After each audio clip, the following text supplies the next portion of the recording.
또 하나의 땅끝 교회에 대한 마지막 말씀입니다. 네 번째 시간의 말씀인데요. 그 바울 서신서를 보게 되면 사도 바울이 그 굉장히 강조했던 그런 말씀들이 있습니다. 예를 들면 이런 말씀입니다. 로마서 16장 16절 말씀인데요.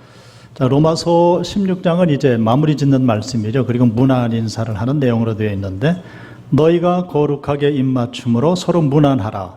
그리스도의 모든 교회가 다 너희에게 문안하느니라. 아멘. 이렇게 되어 있습니다. 서로 거룩한 입맞춤으로 서로 문안하라. 이렇게 말씀을 합니다. 영어 성경 보면 거룩한 입맞춤을 뭐라고 썼을까 궁금하시죠? 홀리 키스라고 그랬습니다. 홀리 키스, 거룩한 입맞춤. 자, 우리는 하나님의 말씀대로 순종하며 사는 그런 사람들 아닙니까? 성경이 기록된 대로 그대로 살아야 됩니다. 오늘 장로님 기도하실 때도 말씀대로 살아가는, 한 주간 살아가는 우리가 되게 해달라는 그런 기도하셨는데요. 만일 오늘 광고 시간에 제가 성도 여러분 오늘 예배 후에 나가시면서 서로 인사들을 나누시게 되는데, 성경대로 거룩한 입맞춤을 꼭 하시기를 바랍니다. 이렇게 말씀을 드리면 아마 큰일 날 겁니다. 물론 코로나19 감염 사태로 인해서 입맞춤을 할 수는 없는 거죠. 그런데 더 중요한 문제는 입맞춤의 인사법은 우리의 인사법이 아니지 않습니까? 즉 우리의 생활 관습이 아니라는 겁니다. 유럽이나 혹은 중근동 사회의 인사문화, 이 거룩한 입맞춤입니다. 자, 사도 바울이 이 이야기를 꼭 집어서 이렇게 했던 그 배경이 있습니다. 자, 초대교회 예배를 드리는데 주인과 노예가 함께 한 자리에서 하나님 앞에 예배를 드립니다. 즉 계속 말씀드립니다마는 보편적인 교회를 이루었다는 겁니다. 자, 그런데 예배를 마친 후에 보니까 문제가 보입니다. 예배 마치고 이제 인사들을 나누게 되는데 딱 보니까 각자 편이 쫙 갈라졌습니다. 그래서 보니까 이 주인들은 주인들끼리 서로 인사를 하고 정말 거룩한 입맞춤을 하는데, 노예들, 종들은 다 어디로 가버렸는지 보이지를 않습니다. 그러니까 끼리 이렇게 인사를 하는 겁니다. 바울이 바로 그 말씀을 지금 하고 있는 것이죠. 주인 되신 여러분, 귀족 되신 여러분, 당신들끼리만 입맞춤에 인사를 하지 말고 노예들에게도 입맞춤으로 인사를 하십시오. Please. 그러면 제발 부탁드립니다. 왜 그렇습니까? 그래야 보편적인 교회가 이루어지기 때문에 그렇습니다. 자, 현대인들은 우리는 악수하는 게 인사법이죠. 입맞춤의 인사법이 아니라 악수로 인사를 합니다. 그래서 오늘 그 로마서의 말씀을 악수로 적용을 하면 이렇게 되겠죠. 여러분 누가 됐든지 구별 없이 거룩한 손을 잡음으로, 거룩하게 손을 잡음으로 서로 인사들을 꼭 나누십시오. 이렇게 인사를 하는 겁니다. 자, 또 하나의 땅끝인 교회에 대해서 설교를 시작할 때에 저희 고향 모교회에서 있었던 일을 말씀을 드렸습니다. 술 취해서 교회 예배 시간에 들어와서 예배를 굉장히 어렵게 했던 그 성도님에 관한 말씀 아마 기억나실 겁니다.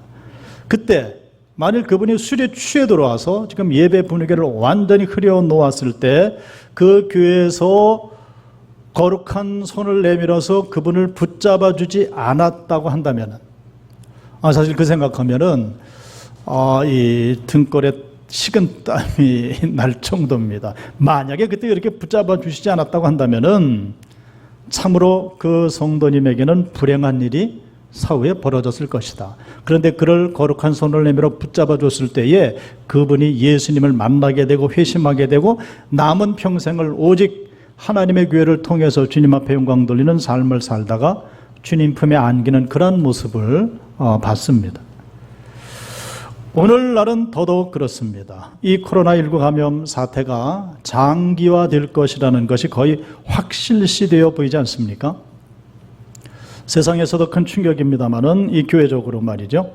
특히 개척교회나 작은 교회들이 받을 충격은 말로 다 할 수가 없습니다.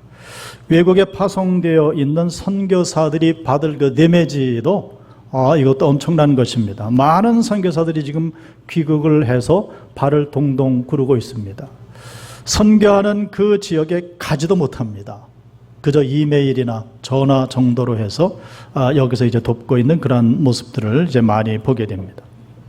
또 하나님의 교회들 안에서도 이런 말 합니다. 교인 수가 제자리 걸음만 해도 감사한 일이다. 그 말은 뒤집으면 교인 수가 줄어들 것이다. 교인 수가 줄어들 것이다는 그런 말입니다. 교인 수가 줄어들게 되면 당연히 재정도 줄어들 것입니다. 어찌해야 될 것인가? 사실 고민이 말이 아닙니다. 목회자로서 정말 하나님의 교회 이 포스트 코로나19 사태, 코로나19 사태 이후에 하나님의 교회들을 내다볼 때 정말 고민이 정말 말이 아닙니다. 기도를 해도 모자라고요. 늘 하나님 앞에 아뢰고 또 아뢰고 어떤 비전을 품어야 됩니까? 주님 앞에 묻고 있는 그러한 상황입니다. 물론 답은 자명할 수 있습니다. 우리가 섬기는 교회가 쓰러지지 않고 뒤에 살아나야 되겠죠.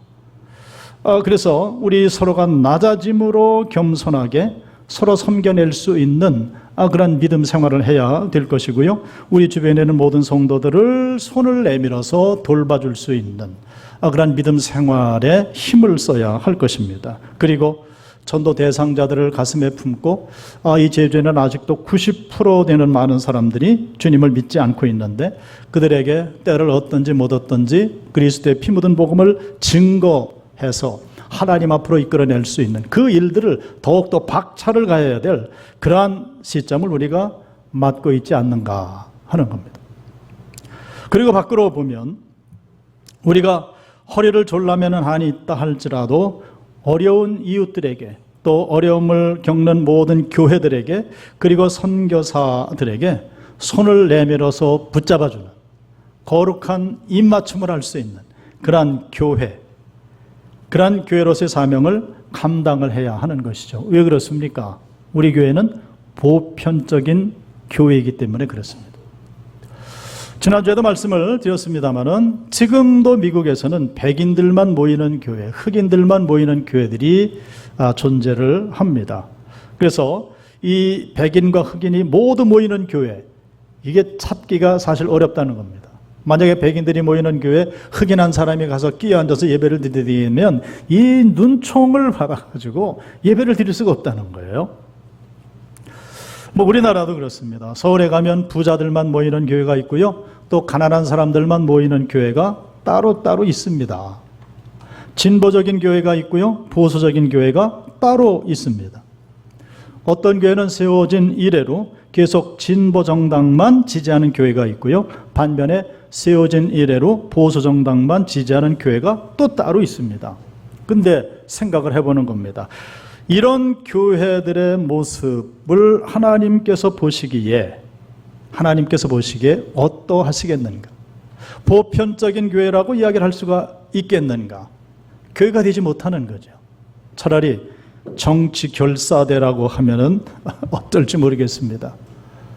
그러나 보편적인 교회라고 한다면은 지금 이 자리에 진보정당 지지자들, 보수정당 지지자들이 다 함께 있어야 됩니다. 함께 주 안에서 한 몸을 이루어서 교회를 섬기고 하나님 앞에 영광 돌릴 수 있는 그러한 교회가 되어야 되죠.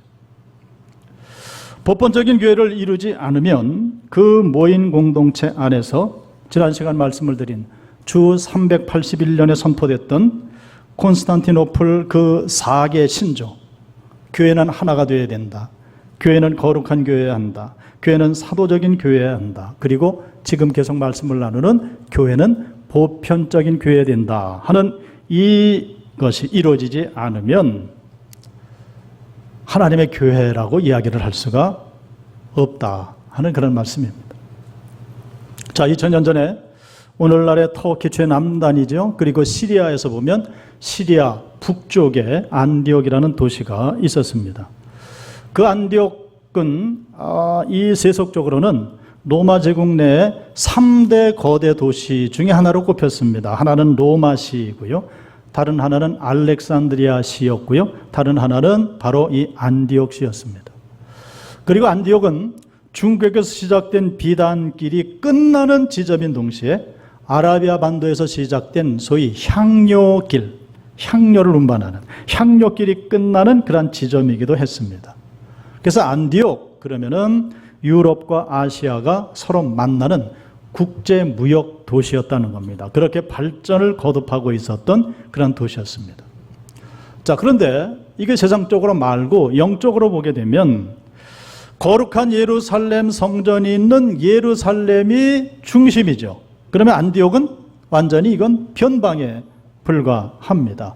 그런데 주님께서는 지중해 주변의 나라들의 역사를 변화시킬 때에 통로로 사용하신 교회가 예루살렘 모 교회가 아니라 영적인 변방 안디옥 교회였다 하는 사실을 우리는 꼭 기억을 해야 합니다.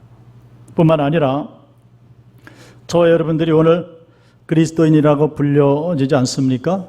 이 그리스도인이라는 호칭이 잘 아시는 대로 안디옥 교회에서 시작이 됐습니다. 여러 가지로 볼 때에 이 안디옥 교회는 정말로 위대한 그런 교회였습니다. 그 안디옥 교회 이전까지는 그리스도인이라는 말, 크리스찬이라는 말이 존재하지를 않았습니다. 그런데 이 안디옥 교회 교인들이 살아가는 모습을 보니까 이 세상 사람들이 자기들과는 뭔가 다른, 자기들과는 뭔가 구별된 그런 삶을 살아갑니다. 그래서 그들을 보고 이 세상 사람들이 이야기를 하는 겁니다. 저들은 예수를 쫓는 사람이다. 즉 그리스도인이다. 크리스찬이다. 이렇게 부르기 시작을 했다는 겁니다. 그렇죠. 세상 사람들이 보면 자기들과는 다른 가치관을 가지고 있습니다. 자기들과는 다른 인생관, 어떤 목적 이런 것들을 가지고 있는데 자기들과 다르다고 해서 그 예수를 믿는 사람들이 뭐 실증이 나거나 불편하거나 흉하거나 그렇지 않더라는 거예요. 오히려 그들의 삶을 볼 때 예수 믿지 않는 세상 사람들이 감동을 받게 되더라는 거죠. 그래서 그들을 칭찬하는 말로 저들은 그리스도인들이다, 예수쟁이들이더라 이렇게 칭찬을 했다는 겁니다. 그럼 우리가 질문을 할 수가 있습니다. 어떻게 그리스도인이라는 말이 안디옥에서 제일 먼저 생겼을까? 왜 주님께서 영적인 본거지 예루살렘이 아니라 영적으로 저 변방인 안디옥 교회를 세계사를 바꾸는 전처기지로 사용을 하셨을까? 이에 대한 답은 한 가지입니다. 그 교회가 예수 그리스도 안에서 온전한 보편적인 교회를 이루었기 때문에 온전한 보편적인 교회입니다. 자, 오늘 본문을 읽어보겠습니다. 1절을 제가 읽겠습니다. 안디옥 교회 선지자들과 교사들이 있으니 곧 바나바와 니게르라 하는 시몬과 구레네 사람 루기오와 분봉왕 헤롯의 젖동생 마나엔과 및 사울이라 이렇게 말씀이 되어 있습니다. 자, 지금 이 명단을 뭐라고 그랬어요? 안디옥 교회 선지자들과 교사들이라고 했습니다. 그러니까 이 안디옥 교회 리더십들의 명단입니다. 지금 말로 바꾸면 뭐 당회원 명단이라고 그럴까요? 뭐 그렇게 이야기를 할 수가 있겠죠. 자, 5사람의 면모를 봅니다. 첫 번째는 바나바입니다. 바나바는 유대인이죠. 그리고 정통 레위인 출신입니다. 그의 고향은 지중해 상에 떠있는 구브로 섬이었습니다. 그가 예수님을 영접한 이후에 자기의 전 재산을 팔아서 초대교회에 바치게 되죠. 사도행전 2장, 사도행전 4장을 가보게 되면 초대교회 안에 유무상통의 삶이 일어난 모습을 봅니다. 내 것을 내 것이라 전혀 하지 않습니다. 그 유무상통의 삶을 가능케 한 그 종잣돈, 그 종잣돈 속에 바나바가 바친 이 예물이 들어있는 거죠. 그러니까 5명 중에 첫 번째 사람인 바나바는 우리가 생각하기에도 안디옥 교회의 당회원이 될 자격이 충분하다. 그 말에 반론을 제기할 수가 없습니다. 아, 당연해. 더구나 바나바는 안디옥 교회 담임 목사였습니다. 이게 당회장이었습니다. 자, 두 번째 사람은 니게르라 하는 시몬입니다. 자, 이 니게르라는 말은 우리가 지금 영어에서 사용하는 니그로라는 말입니다. 니그로라는 말과 블랙이란 말이 다르다는 것을 우리가 구별할 수 있어야 됩니다. 만약에 우리가 제주공항 나가서 피부가 검은 흑인을 만났을 때 저기 니그로 간다 이렇게 얘기했다면 큰일 나는 겁니다. 그들이 가만히 안 있습니다. 막 분노하고 눈을 부릅뜨고 달려와서 이렇게 반론할 겁니다. I'm not Negro. I am black. 이런다는 겁니다. 나는 니그로가 아니다. 나는 단지 피부가 블랙, 검을 뿐이다. 하는 말이죠. 왜 그렇게 얘기를 하는가? 블랙이란 말은 피부가 검다. 그래서 흑인이다. 그런 말이고요. 니그로라는 말은 사실은 노예를 가리키는 말이기 때문에 그렇습니다. 이게 니그로입니다. 그래서 이 노예 출신, 흑인 노예 출신인 시므온이 예수님을 믿기 시작을 했다는 겁니다. 그리고 그가 정통파 유대 레위인 출신인 바나바와 함께 당회 석상, 당회 자리에 함께 앉는 당회장이 됐다, 당회원이 됐다는 말입니다. 자, 세 번째 사람은 구레네 루기오라는 사람입니다. 구레네는 오늘날의 저 아프리카 북단의 리비아 땅입니다. 성경에 보면 또 한 사람, 이 구레네 출신이 있죠. 예수님 십자가 지고 가실 때에 그거 구경하러 나왔다가 로마 병정에게 붙잡혀서 강제로 예수님의 십자가를 대신 지었던 구레네 사람 시몬이라고 있었죠. 그런데 그가 그 십자가 한번 지고 회심을 하고 그리고 초대교회 훌륭한 일꾼이 되는 그런 모습을 봅니다. 자, 모두 이방인입니다. 그러니까 구레네 루기오 이 사람은 이방인이라는 것 외에는 아무것도 내세울 것이 없는 정말로 보잘것없는 사람이었습니다. 그런데 그 사람도 안디옥 교회 당회원이 됐다는 겁니다. 네 번째 사람은 분봉왕 헤롯의 젖동생 마나엔이라는 사람. 성경에 젖동생이라고 했는데요. 이 말은 헬라어로 신트로포스라는 말인데 한 어머니의 같은 젖을 먹고 자라난 친형제를 의미하는 말이 있고요. 동시에 중마고라는 의미도 있는 그런 말입니다. 자, 그러니까 이렇습니다. 친형제가 됐든 중마고가 됐든 이 마나엔이라고 하는 사람이 분봉왕 헤롯의 젖동생이란 말, 왜 이렇게 구체적으로 기록을 했을까? 무엇을 설명해 주는 말인가? 당시의 분봉왕들은 사실은 로마 황제에게 막대한 뇌물을 갖다 바친 사람들입니다. 그리고 이스라엘 땅의 한 구석을 이렇게 할당해서 받았습니다. 그래서 분봉왕입니다. 그리고는 그 지역에 사는 백성들에게 혈세를 빠는 겁니다. 혈세를 짜내서 부귀영화를 누리던 그런 사람들이었습니다. 자, 이스라엘 입장에서 보면 분봉왕은 당시 세리들과 마찬가지로 처단해야 될 공공의 적 1호가 되는 거죠. 우리나라로 이야기하자면은 마나에는 어떤 사람인가? 이완용의 친동생쯤 되는 그런 사람이라는 겁니다. 자, 그런데 이 마나엔이 예수님을 영접했다는 겁니다. 그리스도인이 되더니 이 사람이 완전히 변했습니다. 회심했습니다. 그래서 이완용의 동생쯤 되는 사람이 조선 백성들이 애국심으로 불타는 이 조선 백성들이 모이는 교회에 출석을 하더니 그 교회에 뭐가 됐어요? 당회원이 됐다는 말입니다. 이런 일이 있을 수가 있겠는가? 다섯 번째 사람은 사울입니다. 사울은 우리가 잘 알지요. 나중에 바울이 된 사울입니다. 교회를 짓밟은 폭도입니다. 그리스도인들을 체포, 연행해서 투옥시키고 죽이는 일을 아주 자기는 천직으로 알았던 그런 사람이었습니다. 그 사람 역시도 예수님을 믿고 회심하고 거듭나더니 안디옥 교회 당회원이 됐다는 말입니다. 자, 이 다섯 사람을 우리가 이제 다 분석을 해보면 이렇죠. 정통파 유대인 바나반, 이 사람은 그래, 교회 당회원이 되기에 충분하다. 그런데 이분을 제외한 나머지 네 사람들은 이게 문제도 보통 문제가 아닌 거죠. 흑인 노예 출신 시므온, 별 볼 일 없는 이방인 루기오, 분봉왕 젖동생 마나엔, 그리고 이제까지 교회를 짓밟았던 폭도 사울. 교인들이 그 사람들을 볼 때 당회원으로 세운다는데 교인들이 그 사람들을 볼 때 손가락질을 하면서 그러지 않겠어요? 야, 아무리 네가 예수 믿는다고 하지만은 나는 아니다. 내가 볼 때는 아니다. 야, 사람이 말이지 그렇게 쉽게 안 변한다. 안 변해. 그렇지 않겠습니까? 이 5사람은 너무나도 이질적인 사람들이라서 세상에서는 절대로 한 식탁에 앉을 수 있는 그런 사람들은 아니라 하는 거죠. 그런데 그리스도 안에서 그리스도의 이름으로 이 3사람이 모여서 보편적인 교회를 이루었습니다. 할렐루야.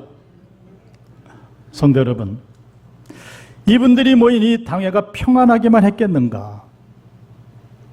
서로 교육 수준이 다릅니다.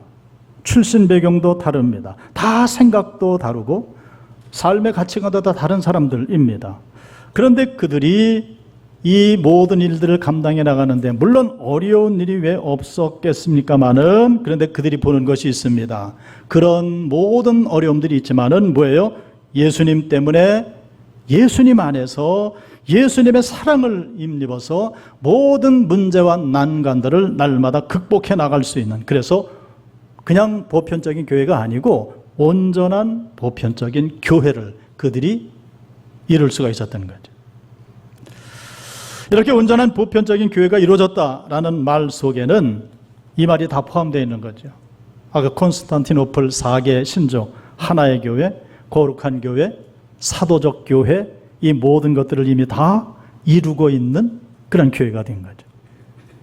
그들이 한 분 하나님을 믿어서 하나의 교회를 이루지 못했다면 어제까지 교회를 짓밟았던 그 사울을 당회원 자리에 앉혀놓고 그의 의견을 존중할 수가 있겠습니까? 이들이 거룩한 길을 걷는 심령을 소유해서 거룩한 교회를 이루지 못했다고 한다면은 아무리 교회라고 하지만은 사람의 욕심이라는 게 있잖아요. 말을 사면 마부를 잡히고 싶은 것이 인간의 욕망이라고 그럽니다. 노예 출신 시므온, 그를 세워서 그와 거룩한 입맞춤을 할 수가 있겠는가? 사도적인 교회, 복음서 위에 서 있지 않고 이 5사람이 보편적인 교회를 절대로 이루어나갈 수가 있겠는가? 일어날 수가 없습니다. 그렇지만은 그들이 그리스도 예수 안에서 보편적인 교회를 이루기 위해서 서로 희생하고 서로 낮아지고 서로 헌신하면서 예수 정신으로 나갈 때에 그들은 보편적인 교회인 그 유명한 안디옥 교회를 세우고요. 또 주님께서는 바로 그 안디옥 교회를 들어서 세상을 새롭게 하는 귀한 사역을 감당케 하시더라 하는 겁니다. 자, 우리가 아는 대로 그 교회는 사울을 전도자로 파송을 하죠. 그가 지중해를 3바퀴를 돌게 하십니다. 그리고 선교 사명을 잘 감당케 하시고 마지막에는 로마로 압송되고 감옥에 갇혀서도 복음을 전하다가 목뱀을 당해서 순교를 당하게 됩니다. 그리고 신학정경 27권 중에 바울이 기록한 13권이나 되는 그 서신서가 있는데 그 서신서 2000년이라는 세월을 지나서 태평양을 건너왔고요. 또 이 대한해협을 건너서 어디까지 왔습니까? 우리에게까지 온 줄로 믿습니다. 그 말씀이 우리에게까지 이어졌습니다. 여러분 보세요. 영적으로 예루살렘 본거지에서부터 멀리 떨어진 저 변방인 안디옥에 이 한 이방인의 교회, 즉 안디옥 교회가 세워졌는데 그 교회로 인해서 지구 반대편, 지리적으로 보면은 땅끝인 대한민국이 바뀌어진 줄로 믿습니다. 거기서 그치지 않았습니다. 대한민국에서도 땅끝인 이 제주도 땅까지 주님의 복음이 전해져서 제주도 땅도 변화된 줄로 믿습니다. 어떻게 이런 일이 가능한가? 교회를 쓰시는 분이 주님이시고요. 그리고 그 주님이 누구신가? 시간과 공간을 초월해서 역사하시는 하나님이시기 때문에. 아멘. 이 시리즈 설교를 시작하던 7월 12일 주일에 베드로와 요한의 관계를 말씀을 드렸습니다.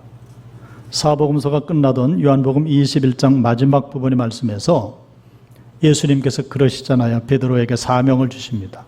너는 이제까지는 네 마음대로 살았지만 앞으로는 그렇게 되지 않는다. 결국은 순교를 당하게 될 것이다 하는 사명의 말씀을 주실 때에 베드로가 요한을 힐끗 쳐다보면서 그러잖아요. 저 사람은 어떻게 될 것입니까? 왜 그런 마음을 가졌는가? 이 베드로는 예수님의 사랑을 특별하게 받는 요한에 대해서 시기하고 질투하는 마음이 있었다는 거죠. 그리고는 나중에 보면 거기에서 거짓 소문이 드러나고요, 거짓 모함의 진원지가 되는 그런 모습을 우리가 보면서 요한복음이, 즉 복음서 전체가 마무리 지어졌습니다. 자, 그러면은 그 이후에 이 베드로와 요한의 앞날의 모든 사역과 삶은 어떻게 됐을까 궁금합니다. 그런데 사도행전을 넘어가 보면 그 이후의 기록들이 있습니다. 자, 먼저 사도행전 3장 1절입니다. 제9시 기도 시간에 베드로와 요한이 성전에 올라갈새, 이렇게 기록이 됩니다. 베드로와 요한이 한 팀이 됐다는 겁니다. 환상적인 한 팀이 되어서 같이 움직이는 모습을 우리에게 보여줍니다. 자, 사도행전 4장 19절입니다. 베드로와 요한이 대답하여 이르되 하나님 앞에서 너의 말을 듣는 것이 하나님의 말씀을 듣는 것보다 옳은가 판단하라. 이들이 나면서 안전병이었던 자를 예수님의 이름으로 붙잡아 일으키죠. 그 일로 인해서 유대인들에게 모함을 받습니다. 그리고 투옥되게 됩니다. 감옥에 갇혔을 때 요한복음 21장의 상황이라고 했다면 두 사람은 거기서도 티격태격했을 거예요. 시기하고 질투했을 거예요. 서로 그러겠죠. 야, 내가 그러길래 빨리 도망가자 그러지 않았냐. 네가 질질 끄는 바람에 우리가 붙잡혀서 내일 죽게 됐다. 그런데 두 사람은 그러지 않습니다. 그리고 그 대적들 앞에서 당당하게 외칩니다. 하나님 앞에서 너의 말을 듣는 것이 하나님의 말씀을 듣는 것보다 옳은가 너희들이 판단을 해봐라. 베드로와 요한이 한 목소리로 이렇게 선포를 합니다. 사도행전 8장을 또 가보게 되면 빌립 집사가 사마리아에게서 복음을 전하죠. 사마리아 사람들은 혼혈인들이라고 해서 유대인들은 그들을 사람 취급도 안 했습니다. 짐승 취급을 했습니다. 아니, 이방인보다 더 못한 인간들로 취급했습니다. 그래서 그들을 향해서 그랬다고 그러잖아요. 너희들은 장차 지옥의 땔감으로 사용될 거다. 근데 그들에게 복음을 전했는데 그들이 복음을 영접합니다. 예수님을 믿기 시작을 했습니다. 그래서 예루살렘 모교에서 그 사마리아의 사도들을 파송을 하게 되는데 누구를 보냈는가? 사도행전 8장 14절로 15절입니다. 예루살렘에 있는 사도들이 사마리아도 하나님의 말씀을 받았다함을 듣고 베드로와 요한을 보내매 그들이 내려가서 그들을 위하여 성령 받기를 기도했다 했습니다. 베드로와 요한이 환상적인 한 팀이 되어서 파송을 받고 귀한 사역을 감당해내는 귀한 모습을 보게 됩니다. 그렇죠. 이제는 두 사도가 떨어질래야 떨어질 수 없는 한 팀이 되어서 땅끝증인에 대한 사명을 감당해내는 그런 모습을 보게 됩니다. 무엇을 의미를 하고 있습니까? 자, 복음서 마지막 부분에서는 예수님과 3년을 함께 지냈음에도 불구하고 베드로는 자기만 알았습니다. 자기의 욕망을 실현하려고 했습니다. 그래서 시기 질투했고 경쟁을 했습니다. 그리고 거짓 소문을 막 내고 그랬습니다. 그런데 그들이 사도행전 2장에서 오순절 성령 강림 사건에 힘입어서 성령 충만함을 받고 나더니 그들이 변화됐습니다. 앞에서도 말씀을 드렸습니다만 사람은 안 변해. 아니요, 변합니다. 누가 변화시켜 주십니까? 성령 하나님께서 변화시켜 주십니다. 세상의 모든 학식들은 사람 변화시키지 않습니다. 명예가요, 재물이 절대 변화시킬 수 없습니다. 그러나 하나님의 영이신 성령 하나님은 사람을 변화시키시는 줄로 믿습니다. 베드로와 요한이 완전히 새 사람이 되어서 둘이 서로가 위하고 사랑하고 섬기면서 보편적인 그리스도인이 됐고요. 그들을 통해서 귀한 역사를 하나님 이루어 가시는 모습을 보게 됩니다. 여러분, 오늘도 우리가 예배 시작하면서 사도신경으로 신앙을 고백했습니다. 그 사도신경 그 마지막 부분에 가보면은 이러한 고백이 있죠. 우리는 거룩한 공교회를 믿습니다. 거룩한 공교회를 믿습니다. 이렇게 얘기합니다. 그 말은 무슨 말이에요? 우리는 거룩한 보편적인 교회를 믿습니다. 그 고백이거든요. 거룩한 보편교회를 믿습니다. 이 고백을 할 때마다 줄줄줄 암송해서 그냥 지나가는 그러한 말씀이 아니고요. 이 고백을 할 때는 우리 마음 가운데 이러한 깨달음이 있어야 됩니다. 여러분들은 모두 제주 성례 교인들 아니십니까? 혹은 섬기시는 교회가 모두 있지요. 그래서 우리가 이 고백을 할 때는 이런 고백입니다. 나는 이 제주 성례 교회가 거룩한 보편적인 교회야 함을 믿습니다. 이 고백을 지금 하고 있는 겁니다. 주석을 조금 더 가하자면 이런 고백이죠. 나는 제주 성례교회가 거룩한 보편적인 교회가 될 수 있게 하기 위해서 내 자신이 먼저 보편적인 그리스도인이 되어 살겠습니다. 나는 거룩한 공교회를 믿습니다. 바로 그 고백이라는 겁니다. 성도 여러분, 이제 말씀을 정리합니다. 그러기 위해서, 즉 보편적인 교회를 이루기 위해서 세 가지를 말씀을 드렸습니다. 첫 번째는 서로를 위한 밑가지가 되어 주십시오. 윗가지가 아니라 밑가지가 되어 주십시오. 두 번째는 서로를 위한 사람들의 어부가 되게 해 주십시오. 사람을 낚는 어부가 아니라 사람의 어부가 되어 살게 해 주십시오. 세 번째는 오늘의 말씀입니다. 무엇보다도 저 예배당 문을 열고 들어오는 그 어떤 사람이라 할지라도 그 사람에게 따뜻하게 거룩한 손을 내밀 수 있는 보편적인 그리스도인이 되십시오. 그 말씀을 우리가 나눴습니다. 우리가 이러한 보편적인 그리스도인이 되어서 보편적인 제주 성례교회를 우리가 섬겨나갈 때에 하나님께서는 이 시대를 위한 안디옥 교회로 우리 교회를 들어 사용하실 줄로 믿습니다.